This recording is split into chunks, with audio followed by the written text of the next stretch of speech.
Hello everyone.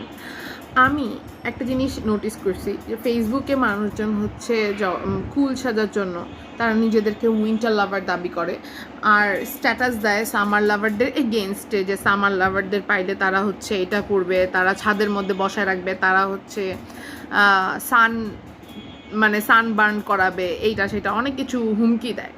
কিন্তু summer লাভাররা কি কোনো দিন কোনো উইন্টার লাভারকে হুমকি দিছে, বলছে যে তোদেরকে আজকে ডিপ ফ্রিজে ভরে রাখবো, তোদেরকে এটা করবো সেটা করবো? কিছুই বলে নাই।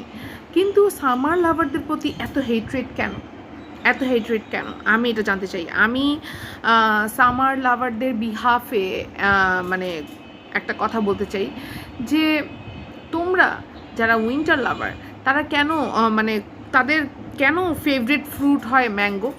ম্যাঙ্গো তো একটা সামারের ফ্রুট, তাই না? তো পৃথিবীতে যদি একটা নিয়ম থাকতো যে উইন্টার লাভাররা কখনো ম্যাঙ্গো খাইতে পারবে না, সামার লাভাররা ম্যাঙ্গো খাবে, সেই ক্ষেত্রে তো তোমরা সবাই দলে দলে সামার লাভার হয়ে যেতা, তাই না? তো তোমরা কি তখন উইন্টার লাভার থাকতা না? তো তোমাদের এত হেট্রেট কেন সামার লাভারদের প্রতি? সামার লাভাররা কি তোমাদের প্রতি কোনো হেট্রেট দেখাইছে? কোনো দিনও দেখায় নাই। So Y?